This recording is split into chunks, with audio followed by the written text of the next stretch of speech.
హరే కృష్ణ. అందరికీ కూడా మన భాగవతామృతం కార్యక్రమానికి స్వాగతం అండి. సో కార్యక్రమం మొదలు పెట్టుకునే ముందు ప్రార్థన చేద్దాము. ఓం నమో భగవతే వాసుదేవాయ.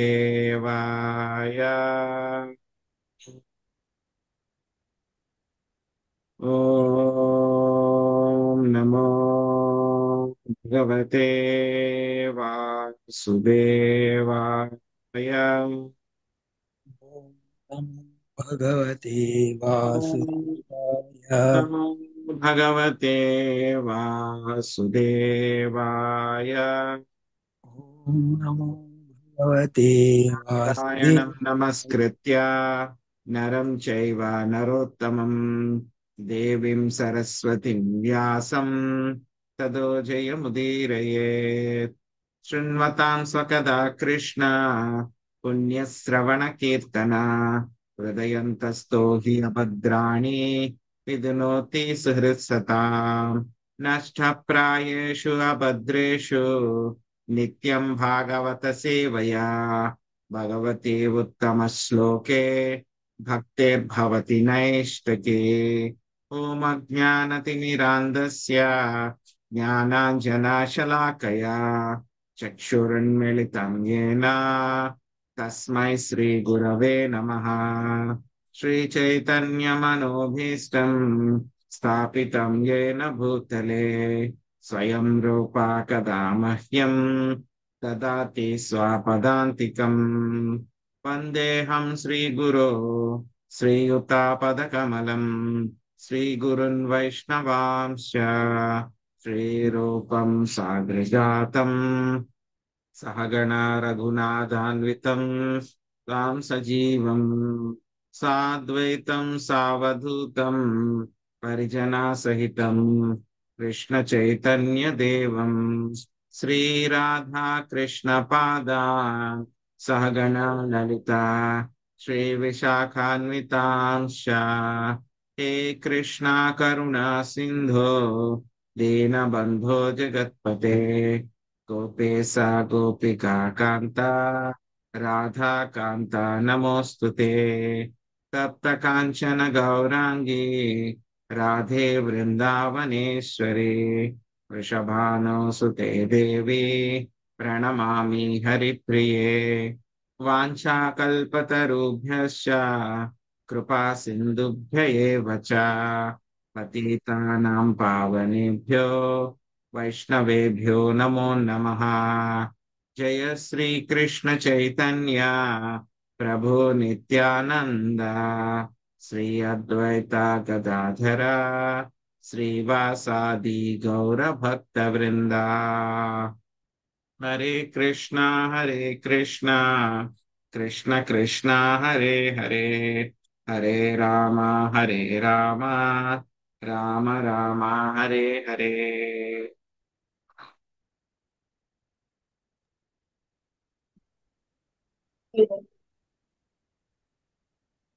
హరే కృష్ణ.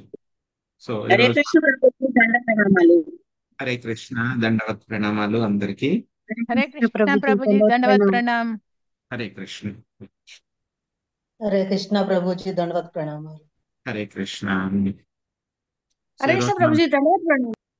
హరే కృష్ణ. సో ఈరోజు మనం శ్రీమద్ భాగవతంలో అష్టమ స్కందంలో 3వ అధ్యాయము చాలా వండర్ఫుల్ అన్నమాట. అద్భుతమైనటువంటి గజేంద్రుని శరణాగత స్థుతి అనేటువంటి విషయాలు మనం నేర్చుకుంటున్నాము. సో 18 నుంచి 20 వరకు కూడా ఆయన ఆ యొక్క అందరి చేత కూడా పూజింపబడేటువంటి దేవాది దేవుడు శ్రీకృష్ణ భగవానుడు ఆయన గురించి ఆయన చెప్తున్నారనమాట, గజేంద్రుడు చెప్తున్నారనమాట. సో అందులో మనకి 18వ శ్లోకంలో మనకి ఈ యొక్క ఆయనకి భక్తి చేయడానికి అవరోధాలు ఏమేమి ఉంటాయి అనేటువంటి విషయాలు మనకు చెప్పారు. ఏం చెప్పారు దాంట్లో అవరోధాలు?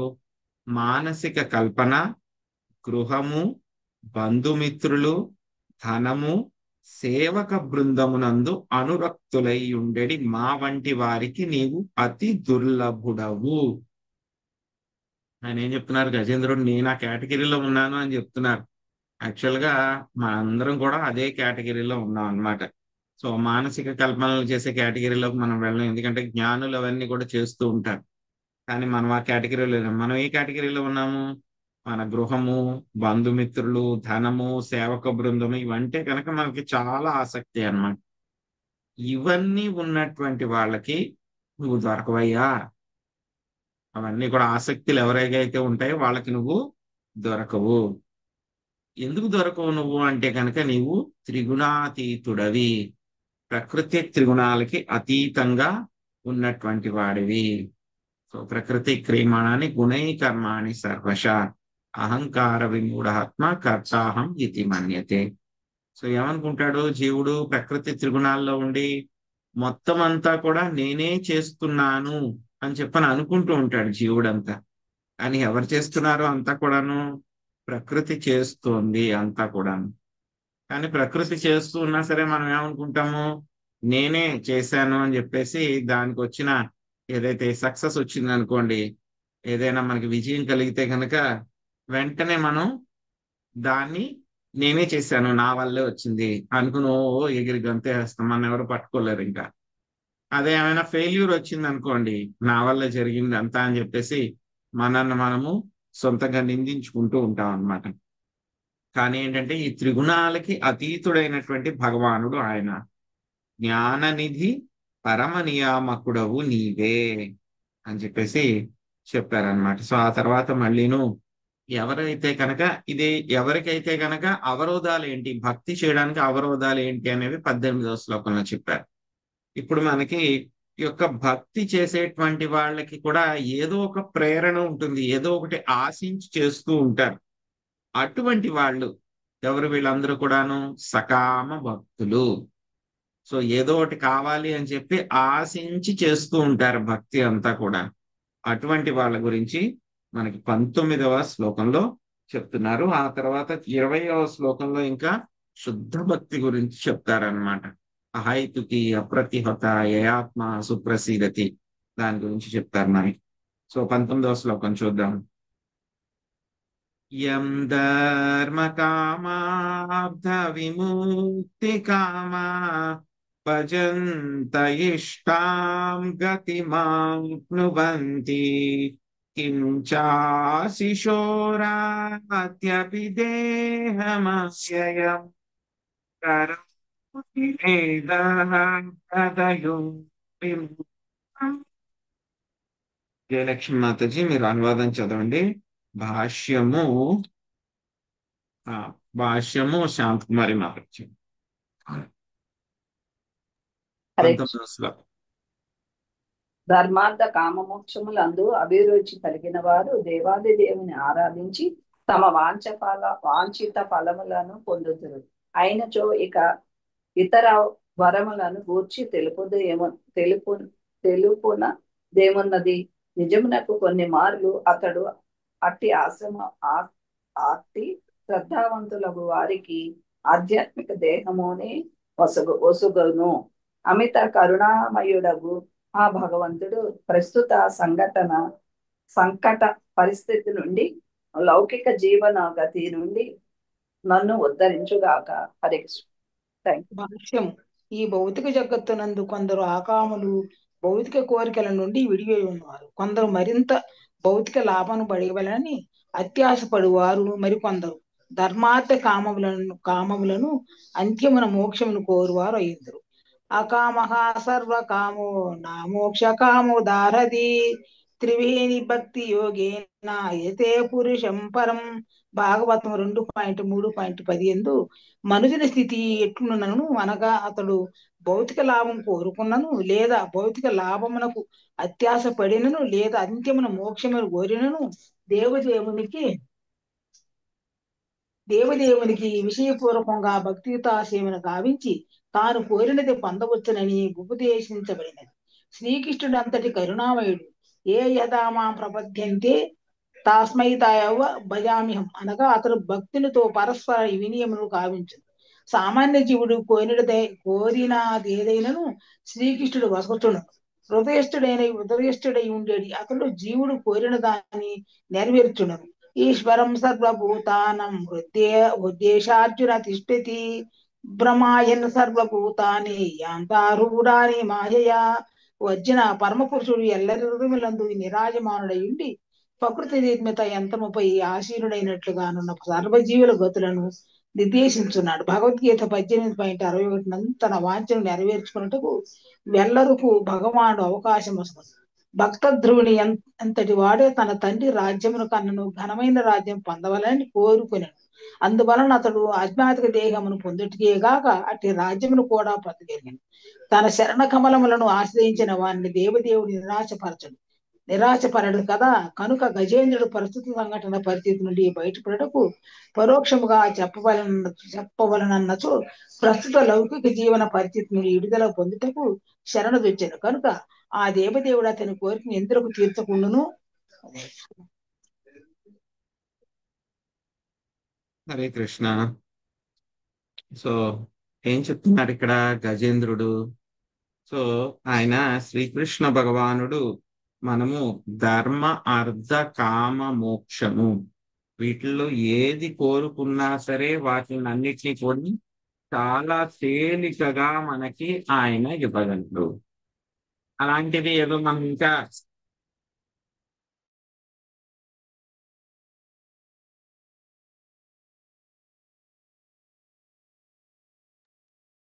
అలాంటివి మనము ఏదో చిన్న చిన్న కోరికలు అది కావాలి ఇది కావాలి అంటే కనుక తీర్చడం అనేటువంటిది ఆయనకి పెద్ద గొప్ప విషయం ఏం కాదు. ఇంకేం చెప్తున్నారు? గజేంద్రుడు తన యొక్క కోరికని వ్యక్తపరుస్తున్నారు అన్నమాట ఈ యొక్క శ్లోకంలో. ఏంటి ఆయన యొక్క కోరిక? సో భగవంతుడు ఆయన చాలా మందికి ఆధ్యాత్మిక దేహాల్ని కూడా ఆయన ప్రసాదించగలడు, ఆధ్యాత్మిక దేహాన్ని కూడా ఆయన ఇవ్వగలడు.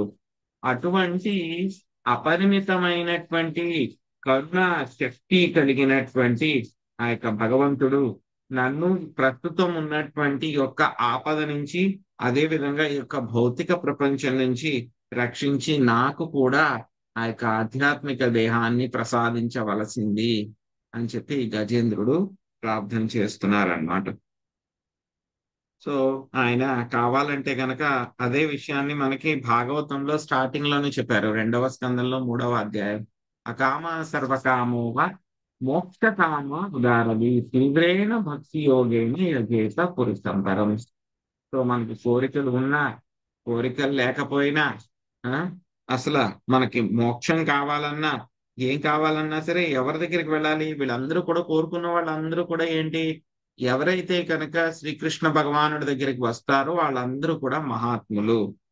సో అటువంటి వాళ్ళందరూ కూడా ఏం చేయాలి? తీవ్రేణ భక్తి యోగేన, అందరూ కూడా తీవ్రంగా భక్తి చేస్తే కనుక మొత్తం వాళ్ళకి కావాల్సినవి అన్ని కూడా స్వామి నెరవేరుస్తారు అని చెప్పి చెప్తున్నారు అన్నమాట. ఇంకా ఆ తర్వాత ఎటువంటి కోరికలు లేకుండా భక్తి ఎలా ఉంటుంది అనేటువంటిది మనకి 20, 21వ శ్లోకాలు 2 శ్లోకాల్లోనూ కలిపి చెప్తున్నారు. అవేంటో చూద్దాం.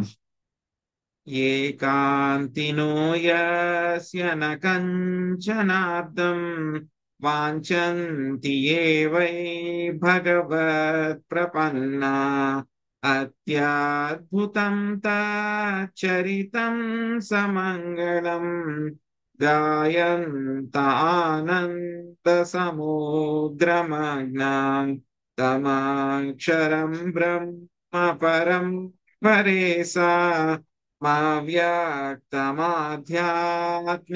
యోగగమ్యం అతీంద్రియం సూక్ష్మమివాతి దూరా మనంతమాద్యం పరిపూర్ణమీడే. లక్ష్మీ మాతాజీ మీరు అనువాదం చదవండి, ఆ తర్వాత భాష్యము మహాలక్ష్మి మాతాజీ మీరు చదవండి. హరే కృష్ణ ప్రభుజీ, దండవత్ ప్రణామాలండి. భగవత్ సేవకు అన్యమైన కోరిక లేనటువంటి విశుద్ధ భక్తులు సంపూర్ణ శరణాగతితో భగవంతుని అర్చించి పరమాద్భుతములు పరమ మంగళములునైన అతని కర్మలను సదా వినుచు కీర్తించుచు దివ్యానంద సాగరమున మునిగియుందురు. అట్టి భక్తులు భగవంతుని ఎటువంటి కోరిక కోరరు. కానీ నేనిప్పుడు ఆపత్తులో చిక్కి ఉన్నాను కనుక నిత్యుడు అగోచరుడు బ్రహ్మాది మహనీయులకును ప్రభువు కేవలము భక్తి యోగమునకే లభ్యుడునైన అతనిని ప్రార్థించుచున్నాను. పరమ సూక్ష్మమైనందున అతడు నా ఇంద్రియములకు అతీతుడు, బాహ్యానుభూతికి పరుడునై ఉన్నాడు. అపరిమితుడు, ఆదికారణుడు, పరిపూర్ణుడునైన ఆ దేవదేవునికి నా వందనములు. Thank you Prabhuji. హరే కృష్ణ.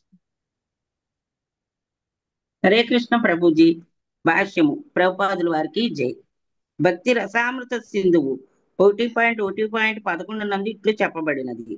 అన్యాభిలాషిత శూన్యం జ్ఞాన కర్మార్జనావృతం అనుకూల్యేన కృష్ణానుశీలనం భక్తిరుత్తమ.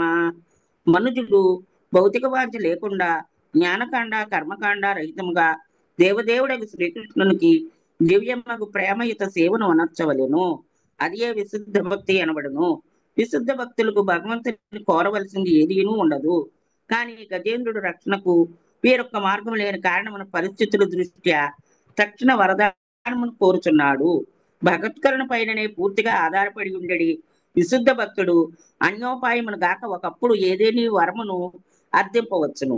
కానీ అట్టి అభ్యర్థనలో పశ్చాత్తాపమును విచారమును కూడా వెలియబుచ్చును. భగవంతుని దివ్యలీలను సదా వినుచు కీర్తించేవాడు భౌతిక లాభమును అడగనట్టి పదమున నెలకొనగలడు. పూర్తిగా విశుద్ధ భక్తుడు కానిదే ఎవడను హరినామ సంకీర్తనలో పారవస్యంతో నృత్యగానముల వలన కలిగేడు దివ్యానంద మధురమును ఆస్వాదింపజాలడు. అట్టి పారవస్యము సాధారణ భక్తునికి అసాధ్యము. పారవస్యంతో శ్రవణ కీర్తన నృత్యముల ద్వారా ఏ విధముగా దివ్యానందం అనుభవించవచ్చునో శ్రీ చైతన్య మహాప్రభు మనకు చూపిరి. అదే భక్తి యోగము. కనుక ఈ దివ్య పదమున నెలకొననిదే ఎవడనూ దేవదేవుని చేరజాలడని సూచించుచు గజరాజు ఆధ్యాత్మిక యోగ గమ్యం అని పలికినది. దేవదేవుని సన్నిధికి చేరుడి దివ్య పదము పలు జన్మల పిదపయే లభించును. కానీ శ్రీ చైతన్య మహాప్రభు ఆ వరమును ఎల్లరకు ఆధ్యాత్మిక కించెత్తైనను లేనట్టి పతితులకును వసుకుండేది. ఈ విషయమున కృష్ణ చైతన్యోద్యమమున ప్రత్యక్షముగా చూడవచ్చును. కనుక భక్తి యోగ పదమే భగవంతుని చేరుటకు నిష్కళంకమైన విధానమై ఉన్నది. భక్తాహమే కయా గాహ్య. కేవలము భక్తి యోగం ద్వారానే మనుజుడు శ్రీకృష్ణ భగవాను చేరగలడు. ఈ విషయమున దేవదేవుడే సాక్షాత్తుగా భగవద్గీత 7.1 ఇట్లు పలికెను. మయ్యాసక్త మనః పార్థ యోగం యుజాన్యదాశ్రయ అసంశయం సమగ్రం మా యదా జాస్యాసి తచ్ఛృణు. ఓ పార్థ, మనసును నాయందే లగ్నమనర్చి నా సంపూర్ణ భావంలో యోగము అభ్యసించుట ద్వారా నీవు నిస్సందేహముగా నన్నెట్లు సమగ్రముగా నిరుగగలవో ఇప్పుడు ఆలకింపుము. కృష్ణ భక్తి భావన యందు అనురక్తుడై నిరంతరము శ్రీకృష్ణుని పాదార విందమునే చింతించుచు మనుజుడు దేవదేవుడకు శ్రీకృష్ణుని నిస్సందేహముగా నెరగగలడు. Hare Krishna Prabhuji. Thank you Prabhuji. Hare Krishna. So ఈ శ్లోకంలో ఏం చెప్తున్నాడు ఆయన? గజేంద్రుడు ఎవరైతే శుద్ధ భక్తులు ఉంటారో వాళ్ళు ఎప్పుడూ కూడా ఏమిటి, భగవంతుడి నుంచి ఏ విధమైనటువంటి భౌతిక వరాలని ఏది కూడా వాళ్ళు కోరుకోరు. వాళ్ళు ఎప్పుడు కూడా ఏం చేస్తారు? పరమ అద్భుతము మంగళమైనటువంటి ఆయన కర్మల్ని వింటూ ఆనందిస్తూ దివ్య సాగరంలో వాళ్ళందరూ కూడా మునుగుతూ ఉంటారు. వాళ్ళు భగవంతుడి నుంచి ఏ కోరిక కోరరు అని చెప్తున్నారు ఇక్కడ గజేంద్రుడు. ఇంతకు ముందు శ్లోకంలో ఏం చెప్పారు ఆయన మనకి? నన్ను భౌతిక పరిస్థితి నుంచి రక్షించండి, ఈ యొక్క భౌతిక ప్రపంచ కష్టం నుంచి రక్షించండి, సంసారం నుంచి రక్షించండి, ఆధ్యాత్మిక శరీరాన్ని ఇవ్వండి అని చెప్పేసి ఆయన ప్రార్థిస్తున్నారు. వెంటనే మళ్ళీ ఏం చెప్తున్నారు? శుద్ధ భక్తులు అయితే కనుక మీ దగ్గర నుంచి ఏమి కోరుకోరయ్యా, కానీ ఏంటంటే ప్రస్తుతము నేనున్న పరిస్థితుల్లో చాలా కష్టాల్లో ఉన్నాను కాబట్టి నేను కోరుకుంటున్నాను అని చెప్పేసి వెంటనే ఆయన చెప్తున్నారు. నేను అడగకూడదు, బట్ అడుగుతున్నాను మిమ్మల్ని, ఎందుకంటే నేను చాలా కష్టంలో ఉన్నానయ్యా అని చెప్పేసి ఆ విధంగా ఆయన ప్రార్థిస్తూ ఉన్నారనమాట. ఇంకేం చెప్తున్నారు?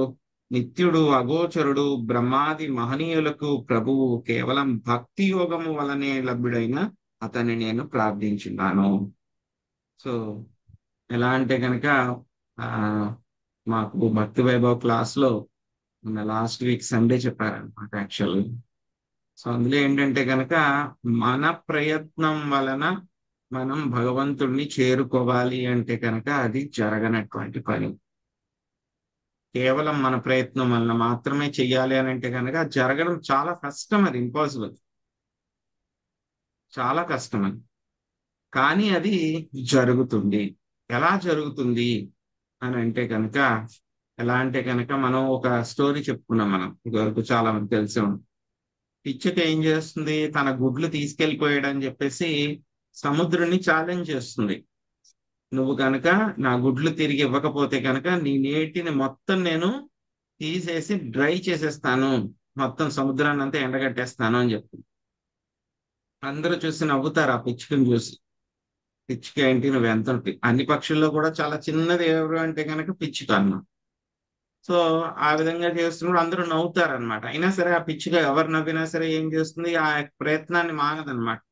సముద్రం దగ్గరికి వెళ్తుంది, కొంచెం కొంచెం నీళ్లు తీసుకొచ్చి మళ్ళీ ఒడ్డును పోస్తుంది. అలా పోస్తుంది, అందరూ చూసి నవ్వుతారు, వెళ్ళిపోతారు.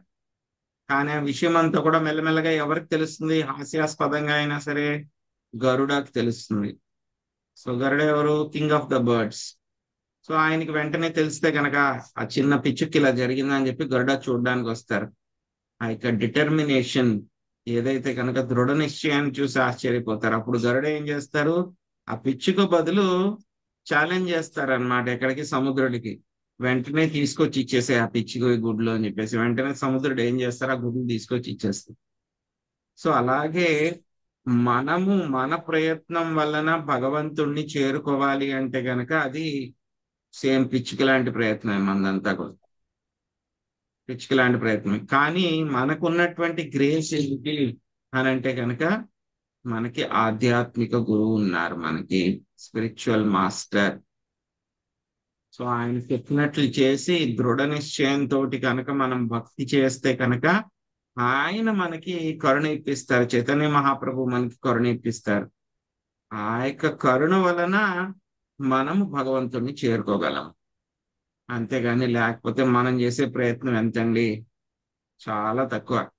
కరెక్ట్ గా కూర్చుని 16 మాలలు ఆయన మీద కాన్సన్ట్రేషన్ గా మనం జపం చేయగలం. 16 మాలలు పక్కన పెట్టండి, కనీసం ఒక్క మాల అయినా సరే పూర్తిగా వేరే ఆలోచన ఏది రాకుండా నామం మీదే ధ్యాస ఉంచి మనం చేయగలుగుతామా? చేయలేం. మనం అంత తక్కువ స్థాయిలో ఉన్నాం. మరి మనం ఎలా వెళ్ళగలము? ఎక్కడో ఉన్నారు ఆయన. ఆయన చేరుకోవాలంటే మన వల్ల అవుతుందా? అవ్వదు. కానీ ఒకటే ఒకటి గ్రేస్ ఏంటంటే చైతన్య మహాప్రభు, అదే విధంగా చైతన్య మహాప్రభు ద్వారా ఆధ్యాత్మిక గురువు ఇచ్చినటువంటి కరుణ వలన మనం చేరుకోగలం తప్పితే there is no other hope. వేరే ఎటువంటి పద్ధతి వలన కూడా జరగదు అనమాట. సో మనకి ఈ శ్లోకంలో ఇక్కడ 7.1 శ్లోకం చెప్పారు.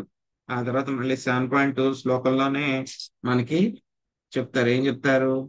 అశ్రద్ధదానా పురుష ధర్మస్యాస్య పరంతప అప్రాప్య మాం నివర్షంతే మృత్యు సంసారవర్త్మని. సో యొక్క భక్తి యోగంలో అశ్రద్ధ దానాహ పురుష, శ్రద్ధ లేనటువంటి వాళ్ళు నన్ను పొందలేరు. ఇక్కడ చెప్పారు ఈ శ్లోకంలో మయాసక్త మనోపార్థాలు చెప్పారు, భక్తి ఎలా చేయడం నేర్పుతారని. వెంటనే రెండో శ్లోకంలో చెప్తారు అశ్రద్ధ దానాహ పురుష, శ్రద్ధ లేనటువంటి వాళ్ళు నన్ను పొందలేరు అని చెప్పి చెప్తారు అనమాట. అందుకే ఆ పిచ్చుకి ఎలా అయితే కనుక చూడండి, చెయ్యాలి అని చెప్పి దృఢ నిశ్చయంతో శ్రద్ధతోటి చేసింది. అలాగే మనం కూడా ఏదో రోజు కృష్ణుడు నన్ను రక్షిస్తాడు, కృష్ణుడు నన్ను కాపాడుతాడు, ఆయన కరుణ చూపిస్తాడు అనేటువంటి నమ్మకంతో దృఢ నిశ్చయంతో గురువు చెప్పిన విధంగా చేస్తే కనుక ఖచ్చితంగా ఆ యొక్క కరుణ అనేటువంటిది ఏదో ఒక రోజు కలుగుతుంది అన్నమాట. ఆ తర్వాత మళ్ళీ ఒక 21 నుంచి 24 శ్లోకాల్లో ఆయన మొత్తం అన్నింటికీ కూడా ఆయనే మూలము అనేటువంటి విషయం మళ్ళీ గజేంద్రుడు చెప్తారనమాట 21 నుంచి 24 శ్లోకాలకు మధ్యలో. సో 22 నుంచి 24 మధ్యలో ఆయనే మొత్తం అన్నింటికీ కూడా సృష్టికర్త ఆయనే, అన్నింటికీ కూడా మూలము ఆయనే, అందరికీ కూడా ఆశ్రయము ఆయనే. అదే విధంగా అనేటువంటి విషయాలు మనకు చెప్తారో ఏంటో చూద్దాం. యస్య బ్రహ్మాదయో దేవా వేదాలోకాశ్చరాచరః నామ రూపా విభేదేన ఫల్గ్వాచా కలయా కృతా యదార్చిషోగ్నే యదార్చిషోగ్నే సవితుర్గభస్తయో నిర్యాంతి సంయాంత్య సకృత్స్వరోచిషాం తదా యతోయం గుణసంప్రవాహో బుద్ధిర్మనః కాని శరీరసర్గా స వై న దేవాసురమాత్యతిర్యక్ న స్త్రీణ షండో న పుమాన్ జనంతుం నాయం గుణః కర్మణ సన్న చాసా నిషేధశేషో జయతాదశేషః. మంజుల మాతాజీ మీరు అనువాదం చదవండి. భాష్యము పాశం లక్ష్మి మాతాజీ చదవండి. హరే కృష్ణ ప్రభుజీ. దేవదేవుడు తన అత్యల్ప అంశలకు బ్రహ్మాది దేవతలను, వేదములను, సామ ఋగ్ యజుర్ అథర్వ వేదంలో నామరూప సహితమగు ఇతర చరాచర జీవులను సృష్టించును. నిప్పురవ్వలను లేదా సూర్యకిరణములు తమ మూలమును నుండి ఉద్భవించి తిరిగి దాని అందే లీనమగునట్లు మనస్సు, బుద్ధి, ఇంద్రియములు, స్థూల సూక్ష్మ దేహములు, గుణ వికారములన్నీయు భగవంతుని నుండియే ఉద్భవించి తిరిగి అతని అందే లీనమగును. అతడు దేవత కాని, దానవుడు గాని కాడు, మానవుడు గాని, పక్షి గాని లేదా పశువు గాని కాడు, స్త్రీ గాని, పురుషుడు గాని లేదా నపుంసకుడు గాని కాడు, జంతువు కూడా కాడు, భౌతిక గుణము గాని, సకామ కర్మము గాని లేదా సదా సదవసత్తులు కాని కాడు. నేతి నేతి అను వివేచనలో చివరి అంశమైన అతడు అపరిమితుడు. అట్టి దేవదేవునికి జయమగుగాక. హరే కృష్ణ ప్రభుజీ. హరే కృష్ణ. భాష్యం శ్రీల ప్రభుపాదికి జై. ఇది దేవదేవుని అంతర్శక్తికి సంక్షిప్త వివరణం. అతడు తన అంశాలను ప్రకటన చేయుట ద్వారా వివిధ దశలలో కర్మలను కావించుచున్నాడు. అతని వివిధ శక్తుల కారణమున పరస్య శక్తి నిర్విధై శ్రేయతే అంశాలన్నీయును ఒకే మారు భిన్న భిన్న రూపములలో నెలకొని ఉన్నవి. దేవాది దేవుని ప్రతి శక్తియు సహజంగానే కార్యశీలనమై యుండును. స్వాభావిక భావనల స్వాభావిక జ్ఞాన బలక్రియ చ కనుక అతడు అనంతుడు. సత్సమశ్చాబ్ది శక్తి చ దృశ్యతే అని అతనికి సమానమైనది కానీ ఉన్నతమైనది కానీ వేరొక్కటి లేదు. స్వయంగా పలు రీతులు ప్రకటమైనప్పటికీ సాక్షాత్తుగా అతడు చేయవలసినది ఏదీనూ లేదు. తన సత్య కార్యము కరణము చ విద్యతే. ఆ దేవదేవుని అపరిమిత శక్తి విస్తారముల చేతనే సమస్తము ఒనగూడగలదు. హరే కృష్ణ. హరే కృష్ణ. సో ఆయన ఏ విధంగా గొప్ప సృష్టికర్త అనేటువంటి విషయం మనకి ఈ యొక్క శ్లోకాల్లో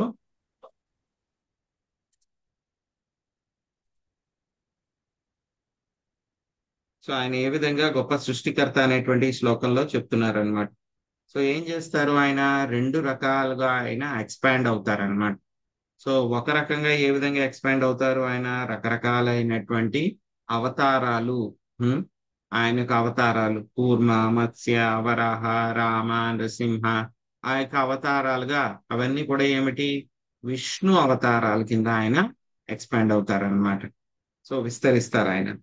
అదే విధంగా ఆయన ఏం చేస్తారు, మళ్ళీ జీవుల కింద కూడా ఆయన విస్తరిస్తారనమాట. బ్రహ్మదేవుడు, దేవతలు, వేదాలు, అదే కదిలేటువంటివి స్థావరములు, జంగమములు, అవన్నీ కూడా రకరకాల పేర్లతోని రూపాలతో కూడా అవన్నీ కూడా తీసుకుంటే అవన్నీ కూడా ఆయన దగ్గర నుంచి వచ్చినటువంటి విస్తరణలే అన్నమాట. ఆ తర్వాత ఏం చెప్తున్నారు మళ్ళీను, ఆయనే అన్నింటికీ కూడా మూలము, ఆయన దగ్గర నుంచి అన్ని కూడా వచ్చినవి. ఆ తర్వాత మళ్ళీ సృష్టి అయిన తర్వాత కొంతసేపు అవన్నీ కూడా స్థితిలో ఉంటాయి.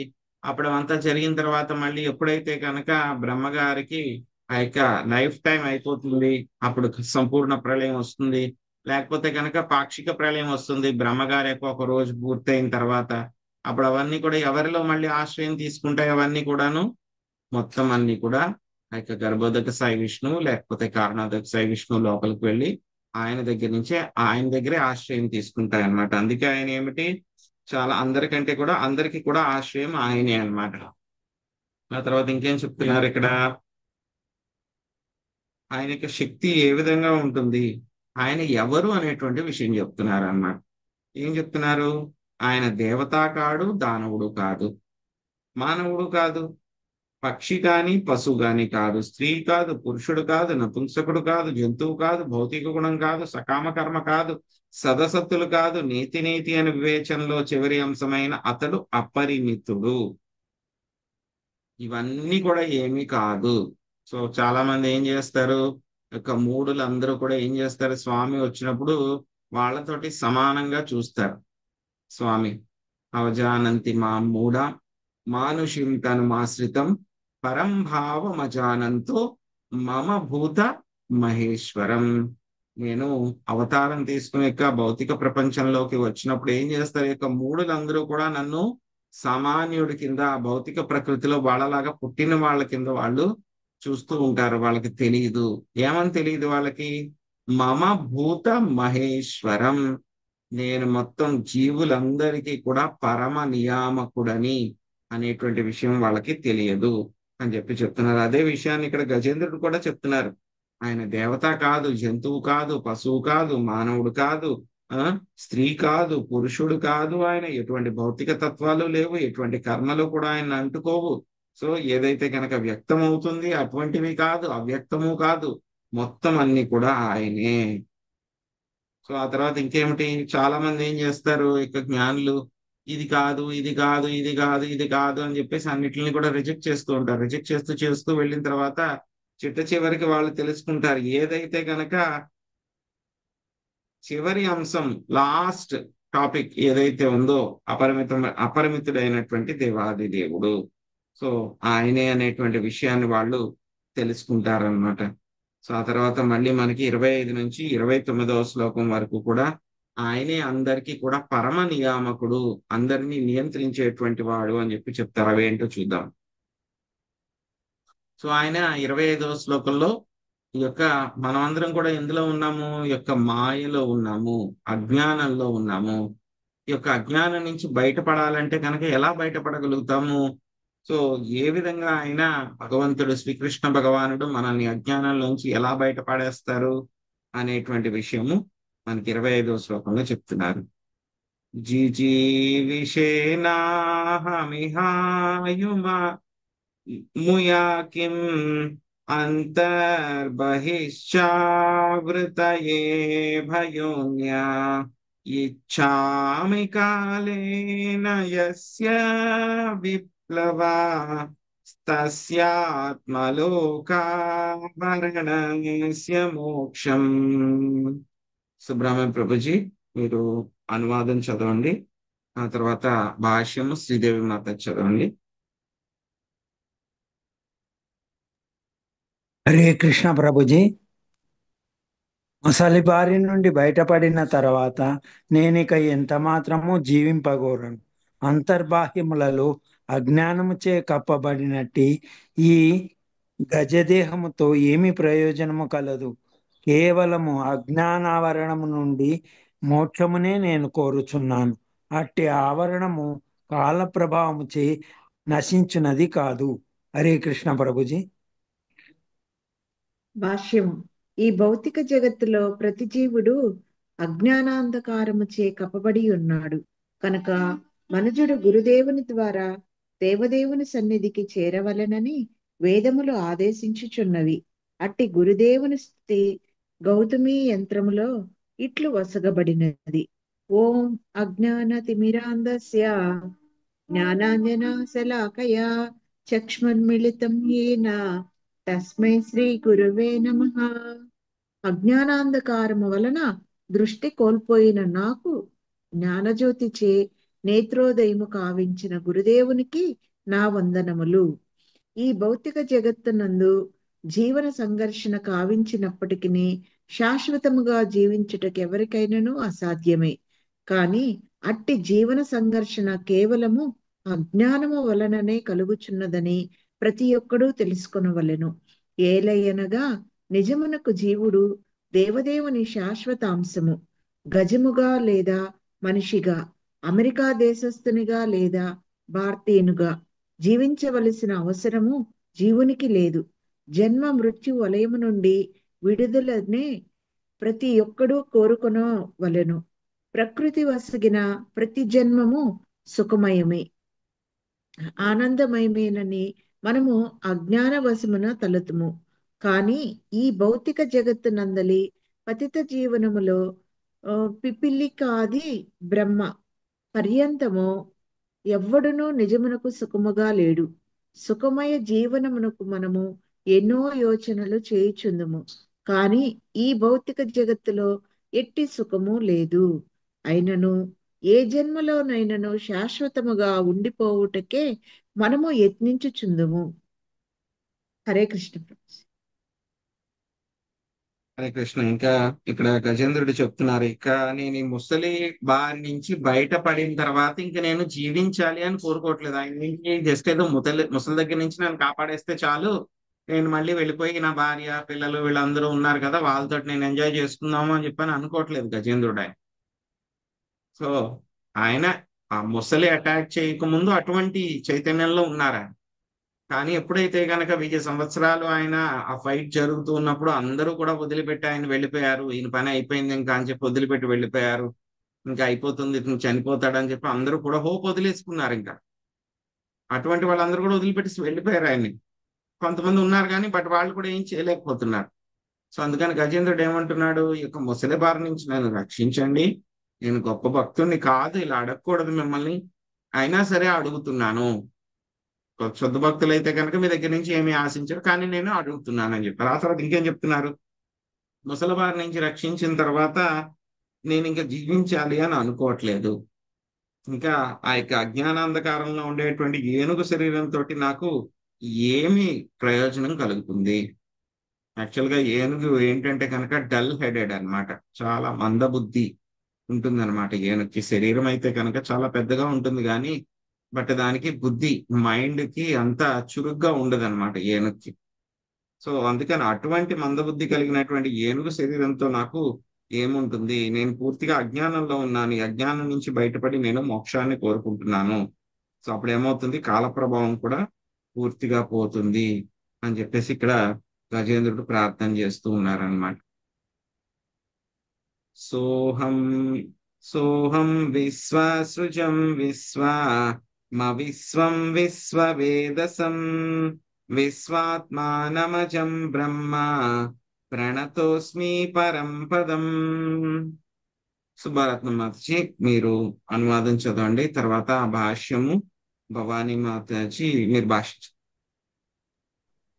హరే కృష్ణ.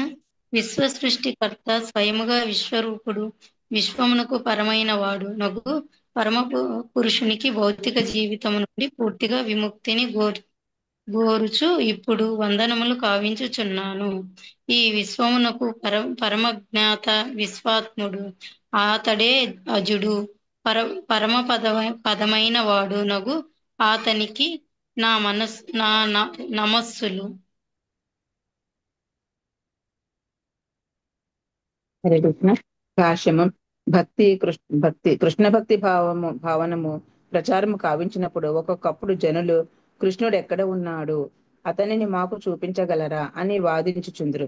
నిజమునకు మనము తెలివి గలవారమైనచో ఈ విశ్వమును సృజించిన వాడు ఒకడు కలడనియు, విశ్వమునకు కావలసిన తత్వములను సమకూర్చి తానే అంశము కూడా అతడు అయినాడనియు, అతడు శాశ్వతముగా నెలకొని ఉన్నను విశ్వములో లేడనియు తెలుసుకొనవలెనని ఈ శ్లోకములో సమాధానం మొసగుచున్నది. కేవలము ఈ విషయమును ఆధారము చేసుకుని మనము దేవదేవుడు శ్రీకృష్ణునికి వందనములు కావింపవలను. అదే భక్తిమయ జీవనకు ఆరంభము కాగలదు. హరే కృష్ణ. హరే కృష్ణ. సో భగవంతుడు శ్రీకృష్ణ భగవాను ఎప్పుడు కూడా మనము యొక్క తర్కంతో ఆయన్ని ఎప్పుడు కూడా బంధించలేము, తర్కముతోటి ఆయన ఎప్పుడు కూడా మనం నియంత్రించలేము. ఆయన తర్కానికి అందడు, ఆయన ఎటువంటి తర్కానికి అందడు.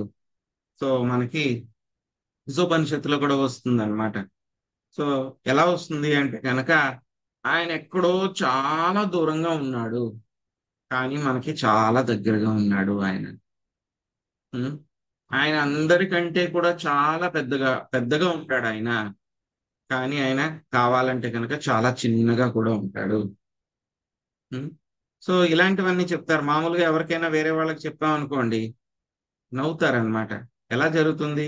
ఆయన ఎక్కడో దూరంగా ఉన్నారంటున్నారు, అందరికీ కూడా చాలా దగ్గరగా ఉన్నాడు అంటున్నారు. ఎలా కుదురుతుందో ఆ విషయం? రెండు ఒకేసారి జరుగుతాయా?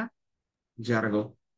చాలా పెద్దగా ఉంటాడు ఆయన అని చెప్తున్నాం, కానీ చాలా చిన్నగా కూడా ఉంటాడు ఆయన చెప్తున్నాం. అలా కుదురుతుందా ఎవరికైనా? పెద్దగా ఉంటే పెద్దగా ఉంటాడు, చిన్నగా ఉంటే చిన్నగా ఉంటాడు, లేకపోతే సమానంగా మధ్యలో అయితే మధ్యలో ఉంటాడు, కానీ అవి రెండు కూడా జరుగుతాయి. సో అలాగా ఆయనకి ఇటువంటి లాజిక్స్ అన్నమాట. మనకి భౌతిక ప్రపంచంలో యొక్క ప్రిన్సిపల్స్ అన్ని ఉంటాయి కదా, మిగతా అన్ని కూడా చిన్నవి పెద్దవి అలాంటివి ఏమీ కూడా ఆయనకి సరిపోవు అనమాట. ఎందుకంటే కనుక ఆయన అటువంటి లాజిక్స్ అంతటికీ కూడా చాలా అతీతంగా ఉంటాడు. ఎలా ఆయన దూరంగా ఉన్నాడు అంటే కనుక ఆయన ఎక్కడో వైకుంఠ లోకాల్లో గోలోక బృందావనంలో ఎక్కడో చాలా దూరంగా ఉన్నాడు. ఎంత పవర్ఫుల్ ర్యాకెట్ వేసుకుని మనం ఆయన దగ్గరికి వెళ్ళాలి అని చెప్పి ప్రయత్నించినా సరే మన జీవితకాలం సరిపోదు ఆయన దగ్గరికి వెళ్ళడానికి. ఆ విధంగా ఆయన చాలా దూరంగా ఉన్నాడు. మరి చాలా దగ్గరికి ఎక్కడున్నారు అంటే కనుక మన ఆత్మకి పక్కనే కూర్చున్నాడు. సర్వస్య చాహం హృది సన్నివిష్టు మత్త స్మృతి జ్ఞానమపోహనం చ. సో మనందరికీ కూడా పరమాత్మ కింద మన యొక్క ఆత్మకి పక్కనే కూర్చుని ఉన్నాడు. సో ఆ విధంగా ఆయన చాలా దగ్గరగా ఉన్నాడు. చాలా పెద్దవాడు ఆయన అంటే కనుక కారణోదక సాయి విష్ణువు ఎంత పెద్దగా ఉంటాడు ఆయన, లెక్క పెట్టలేం మనం. అంత పెద్దగా ఉంటాడు కారణోదక సాయి విష్ణువు, గర్భోదక సాయి విష్ణువు గాని. మరి చాలా చిన్నగా ఉంటాడు అంటే కనుక మరి ఆత్మ పక్కనే ఆయన ఉన్నాడు. చిన్న చిన్న చీమ శరీరంలో కూడా ఆయన ఉన్నాడు. చిన్న చీమ దోమ శరీరంలో కూడా పరమాత్మ కింద ఆయన ఉన్నాడు. అందరికంటే చిన్నవాడి కింద ఉన్నాడు, చాలా పెద్దవాడి కింద కూడా ఉన్నాడు ఆయన. సో ఇలాగా ఆయనని మనము మన యొక్క లాజిక్ తోటి తర్కంతో ఆయన్ని బంధించలేము. ఒకవేళ తర్కంతో ఆయన్ని బంధించగలిగితే కనుక ఆ తర్కం ఆయనకన్నా కూడా ఎక్కువ పెద్దదైపోయింది. ఎందుకంటే తర్కంలో ఆయన ఇమిడిపోతే కనుక తర్కం ఆయనకంటే గొప్పది, కానీ ఆయనకంటే గొప్ప వాళ్ళు ఎవరు కూడా లేరు. కాబట్టి తర్కానికి కూడా ఆయన అతీతుడు. సో అదే విషయాన్ని మనకి ఇక్కడ చెప్తున్నారనమాట. విశ్వ సృష్టికర్త, స్వయంగా విశ్వరూపుడు, విశ్వానికి పరమమైనటువంటి వాడు. విశ్వాన్ని ఆయన ఏ విధంగా సృష్టించాడు అనేటువంటి విషయం మనం చూసాం. స్వయంగా విశ్వరూపుడు, సో చూసాం మనం ఆయన యొక్క విశ్వరూప దర్శన యోగంలో ఏ విధంగా ఆయన విశ్వరూపుడు అనేటువంటి విషయం చూసాం. మరి ఆయన ఎలా ఉన్నాడు? ఆయన ఈ యొక్క విశ్వానికి పరంగా ఉన్నాడు. ఆయన చాలా దూరంగా ఉన్నాడు. ఈ యొక్క భౌతిక విశ్వం అంటే కనుక ఆయనకి చాలా దూరంగా ఆధ్యాత్మిక ప్రపంచంలో ఉంటాడు ఆయన. సో అటువంటి ఆయన పరమ పురుషుణ్ణి ఈ యొక్క భౌతిక జీవనం నుంచి నేను విముక్తి చేయమని చెప్పేసి నేను ప్రార్థిస్తున్నాను. సో ఇంకేం చెప్తున్నారు ఆయన? పరమజ్ఞాత, మొత్తం అన్ని కూడా తెలుసు ఆయనకి. ఓమ్నిసెంట్. సెంట్ అంటే కనుక తెలియడం, ఓమ్ని అంటే కనుక ప్రతిదీ. మనకి ఎంత తెలుస్తుంది? ఏదైనా సరే కొంచెం కొంచెం తెలుస్తూ ఉంటుంది. అన్ని సబ్జెక్ట్స్ తెలియవు, కానీ ఆయనకి అన్ని విషయాలు కూడా ఆయనకి తెలుసు. విశ్వాత్ముడు ఆయనే. ఆజుడు, ఆయనకి జన్మ అనేటువంటిది లేదు, పుట్టిక అనేటువంటిది లేదు. సో పరమ పదము, అందరూ కూడా చేరవలసినటువంటి చివరి గమ్యము ఆయనే. ఆయన దగ్గరికి వెళ్ళిన తర్వాత ఇంకా మళ్ళీ ముందుకు వెళ్లాల్సింది, ఎవరైనా వేరే వాళ్ళని ఎత్తుకోవాల్సిన అవసరం ఏమీ ఉండదు. అక్కడికి వెళ్తే ఏమైపోతుంది? మన సెర్చింగ్ ఎండ్ అయిపోయింది. ఇంకా అంతకన్నా ఇంకేం చేయాల్సిన అవసరం లేదు. అటువంటి దేవాది దేవుడైనటువంటి శ్రీకృష్ణ భగవానుడికి నేను వందనాలను అర్పిస్తున్నాను అని చెప్పేసి చెప్తున్నారు 26వ శ్లోకంలో. మొత్తం విశ్వానికి అంతటికీ కూడా ఆయనే యజమాని, పరమ నియామకుడు అనేటువంటి విషయం చెప్తున్నారు. ఆ తర్వాత 27వ శ్లోకంలో మళ్ళీ ఏం చెప్తున్నారు? మొత్తం యోగానికి అంతటికీ కూడా ఆయనే మాస్టర్, నియామకుడు అని చెప్పి చెప్తున్నారు. యోగరందిత కర్మాణో హృది యోగా విభావితే యోగినోయం ప్రపశ్యంతి యోగే సంతం నమో స్మృహం. పద్మిని మాతాజీ మీరు అనువాదము తర్వాత భాష్యం మొదటి పారాగ్రాఫ్ చదవండి. శశికళ మాతాజీ భాష్యం 2వ పారాగ్రాఫ్ చదవండి. హరే కృష్ణ ప్రభుజీ. పరమాత్ముడు యోగేశ్వరుడు భక్తి యోగ పాలన ద్వారా కామ్య కర్మ ఫలముల నుండి బయటపడి పూర్తిగా పవిత్రులైనప్పుడు యోగుల హృదయములలో దర్శనమిచ్చువాడు అగు పరమ ఈశ్వరునికి నా వందనములు. భాష్యము. ఈ విశ్వమును సృజించిన వాడు, దానికి కావలసిన తత్వములను సమకూర్చిన వాడు ఒక్కడు ఉండియే తీరవలనని గజేంద్రుడు భావించెను. ఈ విషయమును ప్రతి ఒక్కరూ చివరకు మంకు పట్టెడి నాస్తికులు కూడా అంగీకరించి తీరవలను. అయినచో అభక్తులు నాస్తికులు ఈ విషయం ఎందుకు అంగీకరించడం లేదు? ఆమె కర్మ ఫలముచే వారు కలుషితులైనారట. దానికి కారణము కాగలదు. కామ్య కర్మ పరంపర వలన హృదయములలో పేరుకొనిన ధూళిని మనుజుడు తొలగించుకొనవలను. అట్టి చిత్త మార్చన కార్యక్రమము భక్తి యోగము ద్వారా వసగూడును. మనుజుడు రజో తమో గుణములచే కప్పబడి ఉన్నంత వరకు దేవదేవుడిని తెలుసుకునే అవకాశమే లేదు. తథా రజస్తమో భావ కామలో బాధయశ్చ ఏ. అతడు రజోస్తమో గుణముల నుండి బయటపడినప్పుడు నిమ్న గుణములైన కామము, లోభం నుండి విడవగలడు. హరే కృష్ణ ప్రభు. హరే కృష్ణ ప్రభుజీ ప్రణామాలు. యోగం ద్వారా కామలోభములను వృద్ధి కావించుటకు పలు యోగశాలలు నేడు జనులను ప్రోత్సాహపరుచుచున్నవి. కనుకనే జనులు అట్టి నామమాత్ర యోగము పట్ల మక్కువ చూపుచున్నారు. కానీ నిజమైన యోగాభ్యాసం ఇచ్చట వర్ణితమైనది.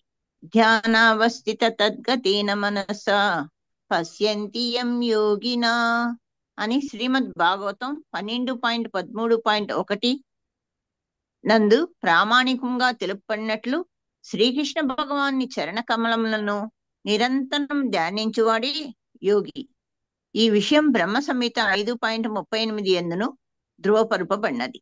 ప్రేమాంజనచ్చురిత భక్తి విలోచనేన సంతః సదైవ హృదయేషు విలోకయంతి యం శ్యామ సుందరమచింత గుణస్వరూపం గోవిందం ఆది పురుషం తమహం భజామి. ప్రేమాంజనమును కనులకు అలదుకొనిన విశుద్ధ భక్తులు ఎవ్వానిని తమ హృదయంలో గాంచుదురో అట్టి అచింత గుణస్వరూపుడు శ్యామసుందరుడు అనగా సాక్షాత్తు శ్రీకృష్ణుడు ఆదిదేవుడు గోవిందుని నేను భజింతును. భక్తి యోగి శ్యామసుందరుని నిరంతరము గాంచును. తాను సామాన్యమగు జంతువు కనుక ఆ దేవదేవుని గాంచుటకు తగనని గజేంద్రుడు తలిచెను. యోగం తనకు సాధ్యపడదని అది వినయభావంతో భావించెను. అనగా దేహాత్మ బుద్ధి కలిగి ప్రసుప్రాయులైన వారు, పవిత్రమైన అంతఃకరణము లేనివారు యోగాభ్యాసం నెట్లు చేయగలరు? ఇంద్రియ నిగ్రహం లేనివారు, తత్వాహన లేనివారు, ధర్మమును గాని విధి నియమములను గాని పాటింపని వారు నేటి కాలమున యోగులుగా చలామణి అవుచున్నారు. యోగాభ్యాసం ఇది మహా విపరీతమై ఉన్నది. హరే కృష్ణ ప్రభుజీ ధన్యవాదాలు. హరే కృష్ణ. అసలు యోగా అంటే కనుక మనం చూసాం కదా, భగవద్గీత 6వ అధ్యాయంలో మొత్తం 8 స్థాయిలు యోగా ఉన్నాయి. సో అందులో ఏమిటి? యమ, నియమ, ధారణ, ప్రత్యాహార, ధారణ అని చెప్పేసి ఇలా స్థాయిలన్నీ మొత్తం 8 స్థాయిలన్నీ కూడా ఉన్నాయి. సో అందులో కూడా మొట్టమొదటిది ఏంటి? యమ, నియమ, ఆసన, ప్రాణాయామ, ప్రత్యాహార, ధారణ, సమాధి. సో ధ్యాన, సమాధి.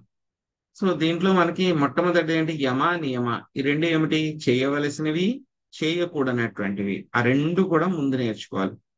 కానీ ప్రస్తుతము ఉన్నటువంటి యొక్క యోగా గురువులు చాలా మంది ఉన్నారనమాట. ఆ యోగా నేర్పిస్తాం, ఈ యోగా నేర్పిస్తాం అని చెప్పేసి అసలు మీరు నియమాలే పాటించక్కర్లేదు. వచ్చినప్పుడు మా యోగా స్టూడియోలో మాత్రం ఉన్నప్పుడు 1 గంట సేపు మీరు సిగరెట్ తాగకుండా ఉంటే సరిపోద్ది. లేకపోతే కనుక మా దగ్గరికి వచ్చేటప్పుడు మాత్రం మీరు పొద్దున పూట ఆ యొక్క మాంసాహారం తినకుండా వస్తే సరిపోద్ది. లేకపోతే కనుక వచ్చినప్పుడు మాత్రమే మీరు స్నానం చేస్తే సరిపోద్ది. మిగతా అప్పుడు మీరు స్నానం చేయకపోయినా పర్వాలేదు మిగతా రోజులు. సో అని చెప్పేసి ఇలా చెప్పి వాళ్ళ దగ్గర ఫీజు తీసుకుని మంచి మ్యూజిక్ పెట్టేసి, లేకపోతే ఓం అనో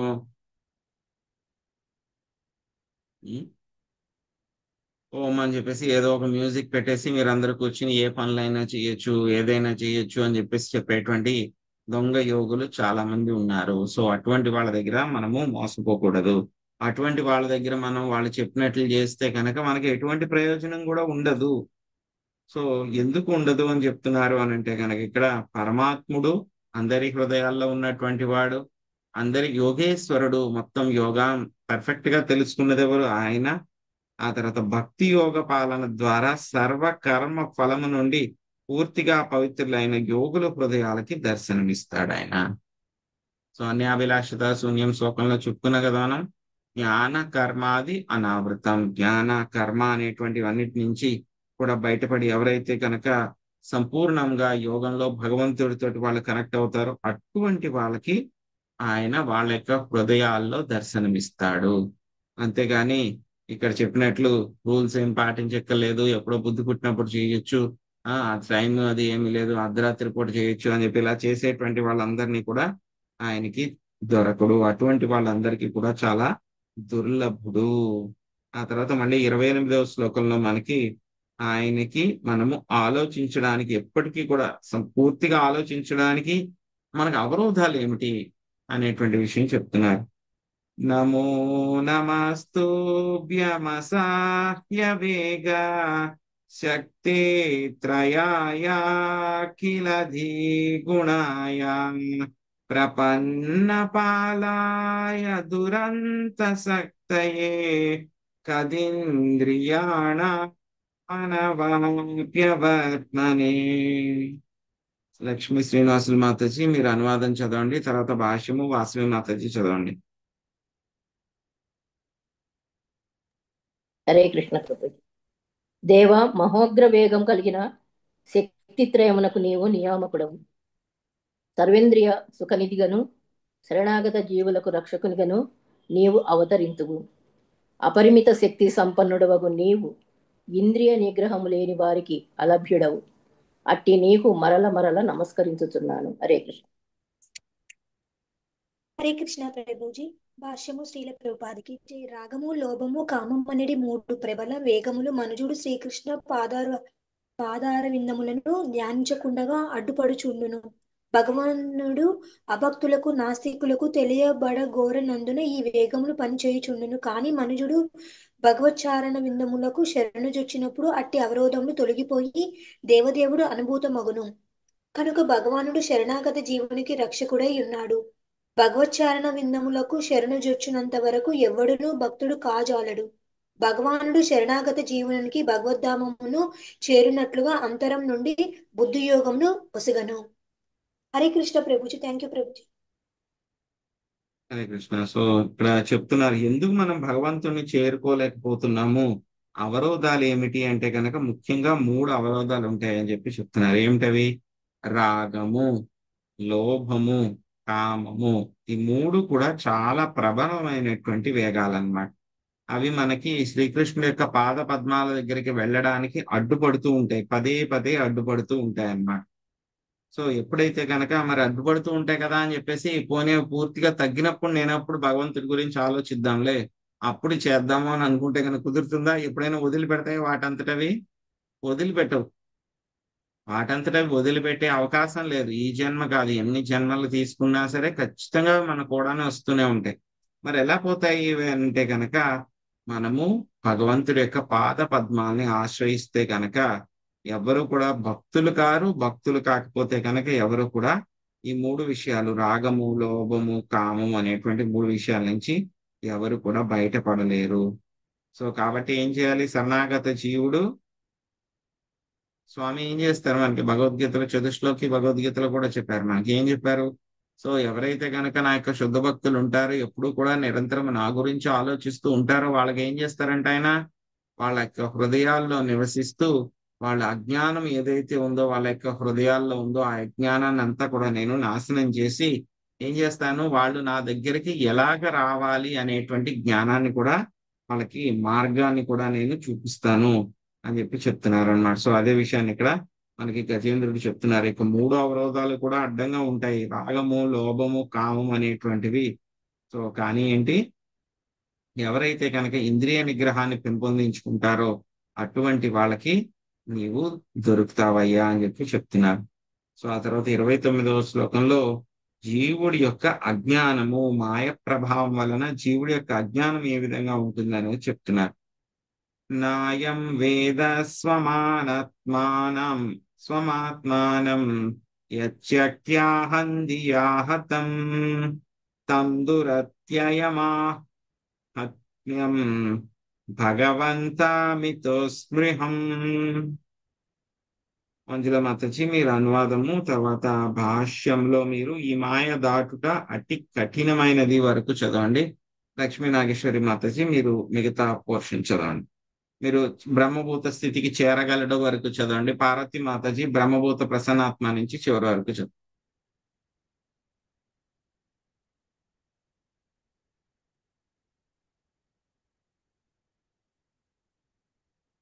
మంజుల మాతాజీ చదవండి.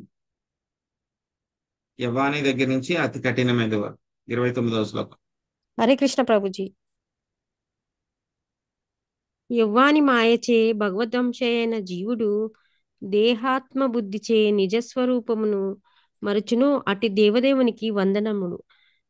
దూర ప్రగ్రాహమైన మహత్యమును కలిగినట్టి ఆ దేవదేవుని నేను శరణు జొచ్చుచున్నాను.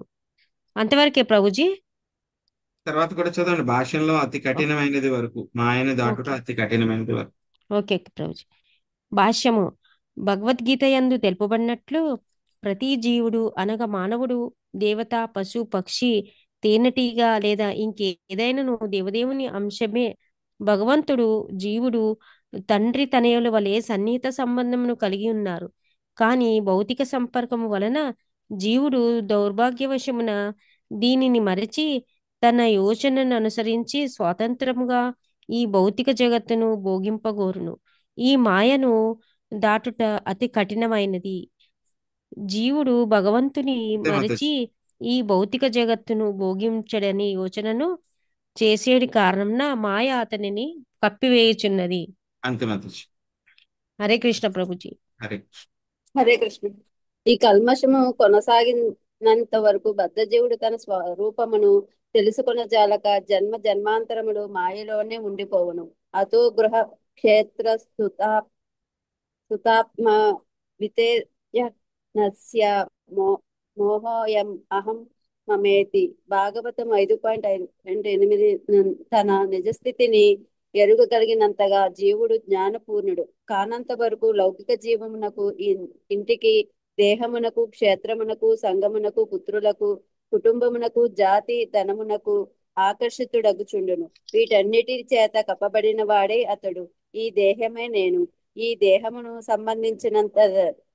సంబంధించినదంతయు నాది అని పోయిచుండును. ఇటువంటి లౌకిక భావమును దాట నసఖ్యమైనది. కాని గజేంద్రుడు వనరించినట్లుగా దేవదేవునికి శరణాగతుడైన వాడు జ్ఞానవంతుడే బ్రహ్మభూత స్థితికి చేరగలడు. హరే కృష్ణ. హరే కృష్ణ. బ్రహ్మభూత ప్రసన్నాత్మా నశోచసి నాకాంక్షతి సమః సర్వేషు భూతేషు మద్భక్తిం లభతే పరాం. దివ్య స్థితి యందు ప్రతిష్ఠుడుతుడైన వాడు శీఘ్రమే పరబ్రహ్మానుభవమును పొంది ఆనందపూర్ణుడగును. దేని కొరకు శోకింపక, దేనిని వాంఛింపక అట్టివాడు సర్వజీవుడు ఎడ సమత్వ భావమును కలిగియుండును. అటువంటి స్థితి యందే అతడు నా విశుద్ధ భక్తిని పొందుచున్నాడు. భగవద్గీత 18.54లో భక్తుడు పూర్తిగా బ్రహ్మ పదమున నెలకొని నందున ఏ ఇతర జీవుని ఎడను అసూయ చూపడు. సమః సర్వేషు భూతేషు. హరే కృష్ణ ప్రభుజీ. ధన్యవాదాలు. హరే కృష్ణ. సో ఇక్కడ ఈ శ్లోకంలో ఏం చెప్తున్నారు? సో జీవుడు ఏ విధంగా మాయ యొక్క ప్రభావంలో ఉండి అజ్ఞానంలో ఉండిపోతున్నాడు అనేటువంటి విషయం చెప్తున్నారు అన్నమాట. సో ఎవరి మాయ చేత భగవంతుడి అంశే అయినటువంటి జీవుడు దేంతోటి కప్పబడుతున్నాడు?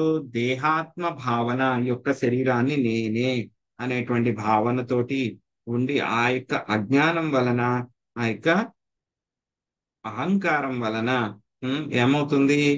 ఈ యొక్క అజ్ఞానం వలన, అహంకారం వలన జీవుడు ఏమనుకుంటున్నాడు? తన యొక్క స్వరూపాన్ని మర్చిపోతున్నాడు. ఏమిటి మన యొక్క నిజస్వరూపము? మొట్టమొదటిది ఏంటి? బేసిక్, మనం అందరం కూడా ఆత్మలము. రెండవది ఏమిటి? మనం పరమాత్మ కాదు, పరమాత్మ అనేటువంటి ఆయన ఒకడు ఉన్నాడు. సో మనం ఏం చేయాలి? ఆ యొక్క పరమాత్మ యొక్క ఆశ్రయంలో ఉండాలి అనేటువంటి విషయం చెప్తున్నారు. సో ఇక్కడ దురత్యగాఫ్యమైనటువంటి మహాత్మ్యం కలిగినటువంటి దేవదేవుడికి ఆయన చాలా కష్టం అన్నమాట. ఆయన గురించి తెలుసుకోవడం అనేటువంటి విషయం చాలా చాలా కష్టం అన్నమాట. సో ఇదే విషయాన్ని ఇక్కడ చెప్తున్నారు. ఆ తర్వాత ఇంకేం చెప్తున్నారో చూద్దాం. సో ఇక్కడితోటి మనకి గజేంద్రుడు చేసినటువంటి ప్రార్థనలు పూర్తయిపోయాయి. సో ఏ విధంగా అయితే గనక జీవుడు యొక్క అజ్ఞానంలో ఉండిపోయాడు, సో కాబట్టి అటువంటి దేవదేవుని నేను ప్రార్థిస్తున్నాను అని భౌతిక ప్రపంచం నుంచి, అదేవిధంగా గజేంద్రుడి బారి నుంచి మరి నాకు ఒక ఆధ్యాత్మిక శరీరాన్ని ప్రసాదించవలసింది అని చెప్పి స్వామిని ప్రార్థించారనమాట. ఆ తర్వాత హరి ఆయన్ని రక్షించడానికి వస్తారు. ఏ విధంగా ఆయన్ని రక్షించాడు అనేటువంటి విషయాలు మనం రేపు చూద్దాం. హరే కృష్ణ.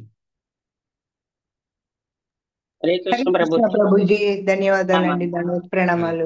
హరే కృష్ణ ప్రభుజీ, దండవత్ ప్రణామాలు, ధన్యవాదాలు హరే ప్రభుజీ. కృష్ణ ప్రభుజీ, దండవత్ ప్రణామాలు. హరే కృష్ణ ప్రభుజీ, దండవత్ కృష్ణ ప్రణామాలు. ప్రభుజీ, దండవత్ ప్రణామాలు. దండవత్ ప్రణామాలు. హరే కృష్ణ.